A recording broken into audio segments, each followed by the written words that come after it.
अस्सलाम वालेकुम। उर्दू प्रोग्राम के साथ राहिल फारूक हाजिर खिदमत। आपने देखिए, सुनिए, दीजिए, लीजिए, चाहिए वगैरह जैसे अल्फाज के इमला की मुख्तलिफ सूरतें देख रखी होंगी। बहुत से लोग इनमें बड़ी ये से पहले हमज़ा लिखते हैं।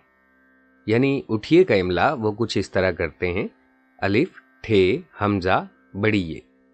इसी तरह बोलिए का इमला आपको यूं मिलेगा, बे, वाओ, लाम, हमज़ा, बड़ी ये। कीजिए को आप इस तरह लिखा हुआ देखेंगे, काफ, ये, जीम, हमजा, बड़ी ये। हम आपको ये बताना चाहते हैं कि इस तरह लिखना उर्दू इमला के कवायद के खिलाफ है और इससे परहेज करना चाहिए।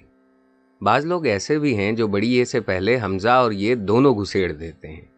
यानी कहिए का इमला वो यूं करेंगे, काफ, हे, हमजा, ये और फिर बड़ी ये। या मसलन चाहिए को इस तरह लिखेंगे, चे, अलिफ, हे, ये, हमजा, बड़ी ये। बड़ी ये से पहले हमजा की तरतीब लोग अपनी मर्जी से तय कर लेते हैं। कभी हमजा पहले ले आते हैं, कभी ये पहले ले आते हैं। ये तमाम सूरतें गलत हैं। इमला के उलमा के नज़दीक इन अल्फाज की सिर्फ एक ही सूरत दुरुस्त है, और वो ये है कि बड़ी ये से पहले सिर्फ ये लिखी जाए। इस लिहाज से मुख्तलिफ अल्फाज के हिज्जे कुछ यूं होंगे, खोलिए, खे, वाओ, लाम, ये, बड़ी ये। लीजिए, लाम, ये, जीम, ये, बड़ी ये। सुनिए, सीन, नून, ये, बड़ी ये। कहिए, काफ, हे, ये, बड़ी ये। हमजा इस किस्म के अल्फाज में सिर्फ एक सूरत में आता है, यानी तब जब फेल के मादे के आखिर में अलिफ या वाव हो। अब ये फेल का मादा क्या है? किसी मसदर के आखिर से आप अलामत मसदर हटा दें, यानी ना, तो जो बचेगा उसे हम फेल का मादा कहते हैं। यानी खाना में से ना हटा दिया जाए तो बचा खा। देखना में से अलामत मसदर हटाएं तो बचेगा देख।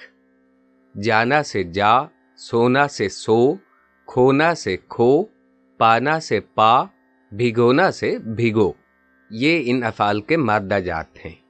तो हम ये कह रहे थे कि जिन अफ़ाल के मादे के आखिर में अलिफ या वाव आता है, उनके बाद इस किस्म की सूरतों में हमजा का इजाफा किया जा सकता है। यानी आइए, जाइए, पाइए, खोइए, धोइए, भिगोइए, समोइए वगैरह में ये और बड़ी ये से पहले हमजा आएगा। तो मिसाल के तौर पर जाइए का इमला कुछ यूं होगा, जीम, अलिफ, हमजा, ये और बड़ी ये। इसी तरह सोइए यूं लिखा जाएगा, सीन, वाव, हमजा, ये और बड़ी ये।